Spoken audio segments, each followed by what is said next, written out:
Hello, it's Allison from Salem Lakes Armory. What a year. It has taken me quite a while to get these handguards out and into production designed. It's been a lot of designs that have not worked out, and I finally figured one out that did. Right now all that's available is the synthetics, which I will show you, and then I will show you what I'm working on with the wood and why it's so difficult to get out. As you can imagine, you've seen the title. This is the install video, but it's going to be a little bit of an overview too, so you can kind of understand what's going on here. There's 4 variations right now with the synthetic. With the pick rail, without the pick rail, 6-inch, 16-inch. I'm going to show you those. I'm going to go over the accessory that doesn't come with it, which is that right there, for a good reason, and how to install, and we'll just jump right into it. So, this is the 6-inch without a rail. The ejector rod and spring comes in through here. Slides in. Normally the ejector rod, which I have right here, would face down while this new one is facing out. So it kind of just rotates it about 45 degrees-ish. Makes it accessible, is not overly in the way. These are very nice.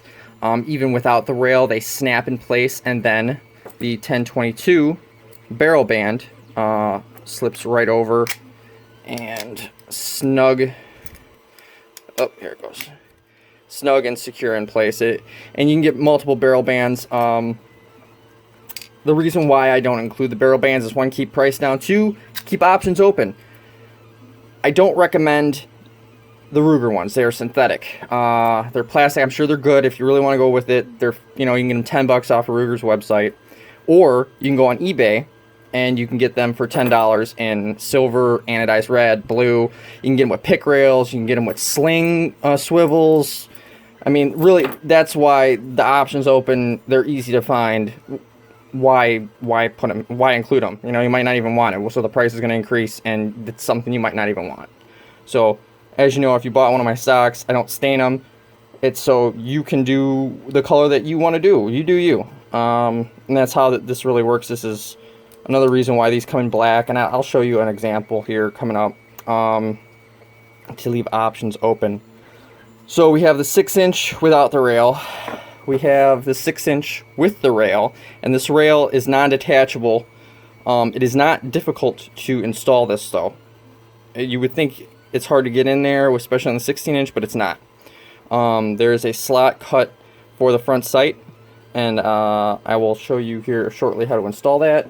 And then the 16-inch with the with the pick rail, the 16-inch without the pick rail, and these are barrel shrouds, optic rail accessories, handguards. You shouldn't put your hand in front of the cylinder gap on a revolver, so I'm not really sure what to call them, but they're for optics and resting on objects. I would not put your hand on it. Disclaimer, right? I do have the wood one sitting right here, but I'll get to that in a minute. So we'll go with the installing of the 6-inch and the 6-inch and with the rail, without the rail. It's gonna be the same with the 16, but I'll do that one anyway because I already have it apart. So you're gonna take Phillips standard screwdriver and come in. You're gonna take this off, this screw. Don't lose the screw. Don't lose the ejector rod housing. This thing likes to pop off, and you're just gonna set this off to the side, because put it in a plastic bag because you're probably not gonna use it anymore. I'll take this one just because it's easier to see. So there is a recess in here, and what you're gonna do, and I'm sorry if the lighting is bad, I will try to get my head out of the way. Put it in the recess and push it through. And she's gonna just slide right in and right out of there. Put your ejector rod or spring in there on the rod. You're going to line the spring up in the pistol housing, and you're just going to slide it in. Now you think, oh, okay, it's right there. It snaps in place. It really is. It's that nice of a fit. Now this one was a little bit trickier. I had to modify this because I couldn't get the band on there, so I had to make it a little bit shorter, but you slip that band on there. You slip the band down. And that's that right there. You got yourself a pirate pistol. How cool is that?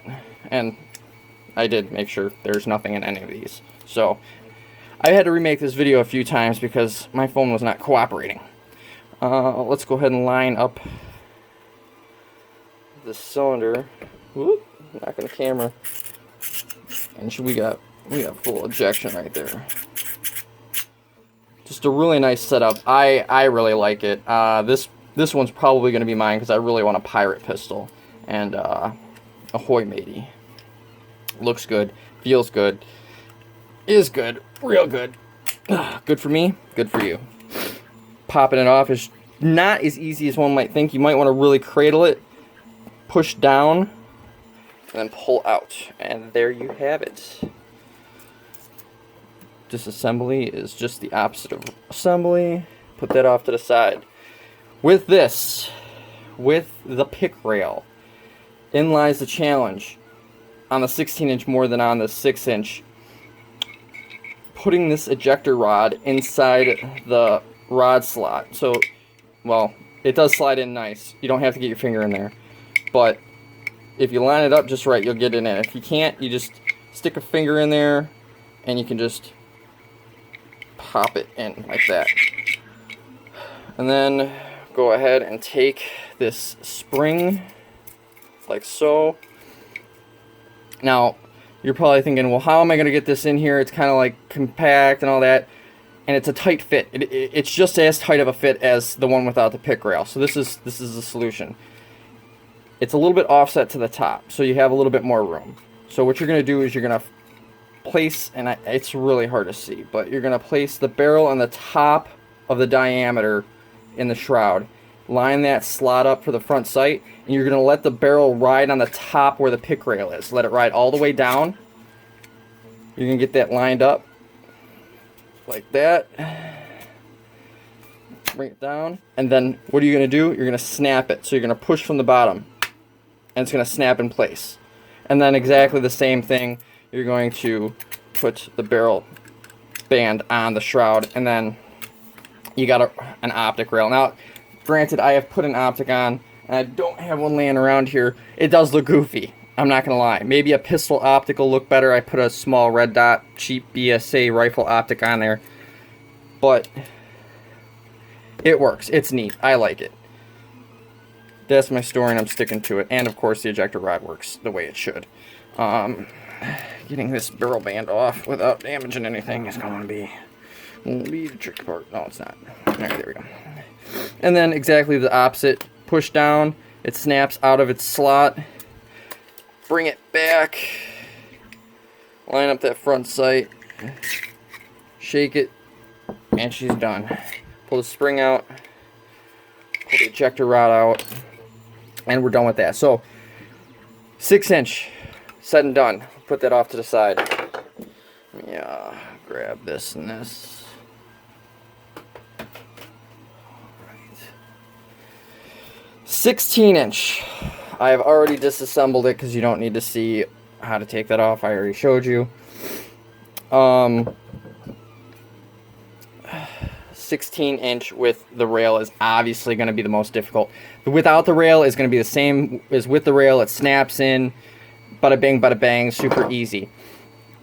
With the rail, obviously, you can't get your finger in there to push it in if you don't line it up right. Okay, so what you really want to do is you want to get down. You're going to feel where that slot is. It's going to click if you push down, and then the fit is such that it's just going to slide right in. I mean, there was a lot of time and thought put into this to design it to work correctly and be functional. Excuse me. And it just comes down to the same thing. You're going to want to line that barrel up with the top diameter, slide that front sight in, slide it all the way down, line up the ejector rod with that. Get that out like this. pop it into place. It's a nice snug fit as it is, but the barrel band just adds the cherry on top. It's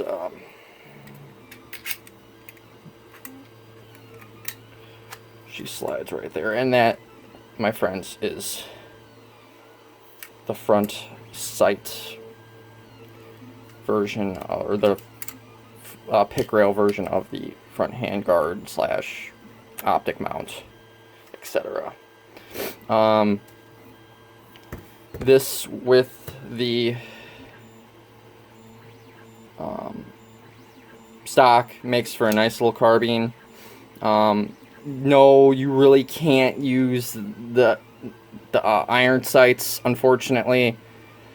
It's just, it's a give and take. If you want to use your iron sights, I would recommend not getting the pick rail. If you want an optic, get the pick rail, or you can get both of them. I'm not going to say no to that. Then you have your options. Obviously, it's synthetic, right? Wood stock and synthetic, they don't go hand in hand.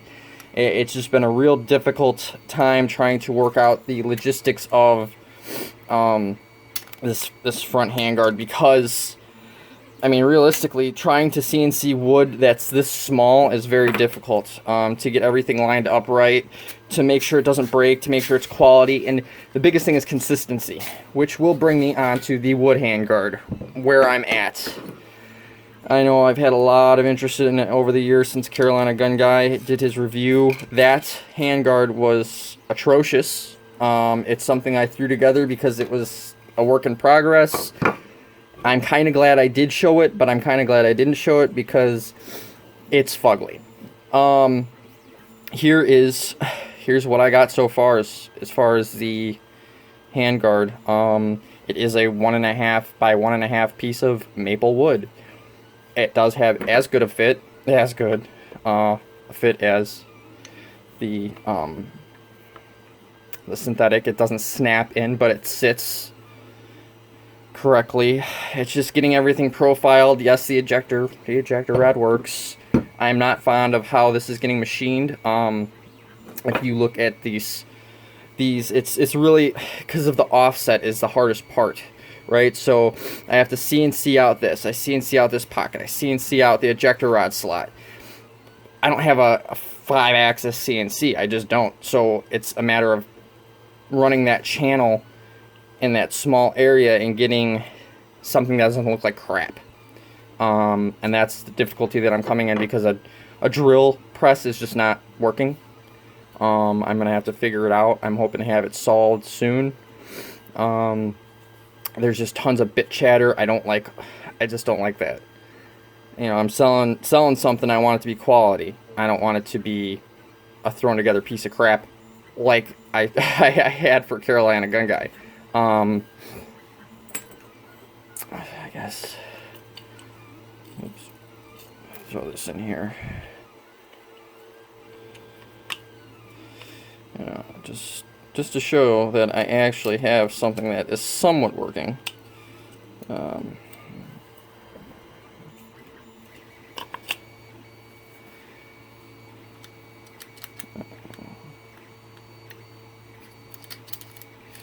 mean, so I'm at that point, and then it's getting the profile on the front of it for the barrel band, etc. Yeah, that's where I'm at. I mean, I'm sorry for the delay. It's just been, as everybody knows, it's just been a year. It's just been a year. So, take some time. I will show you the one other thing that I do have as an alternative. I know synthetic, like I said, is not super popular when mixing with wood. Sometimes it is what it is. You can't get away from it. I've done a 1-coat brown acrylic on this. All of this plastic is sandable. Like I said, I've only done 1 coat on here. Throw on multiple coats, you'll have a nice brown on there. It might be an option for you, might not be an option. Why don't I offer this printed in different colors? Let me tell you why I don't offer this in printed colors. If you really, really want it, yes, I'll do it. I'll see if I can do it. The problem is there's so many colors out there. I can't have a million different requests. I just can't. You know, if a 3D printer can print it, chances are I can get Sparky's, which is who is printing it for me. It's my wife's business. Sparky's 3D printing. She can actually print it in that color. It can be color changing. It can be rainbow. It can be, you know, brown, solid brown, army green, whatever. But the fact is, it's very difficult to keep up with all the colors, right? Especially when I can't post every single color. I can't advertise every single color. If somebody really, really wanted something in a special color, I mean, I guess I would more or less refer you to Sparky's 3D printing. Message my wife, Liz. I'm sure she's more than willing to work with you in getting a color out that you would want.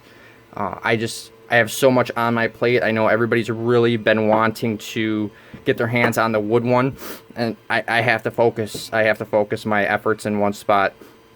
It's just like there's not enough time in the day. When you're the designer, your production, your marketing, you're the business owner, your sales.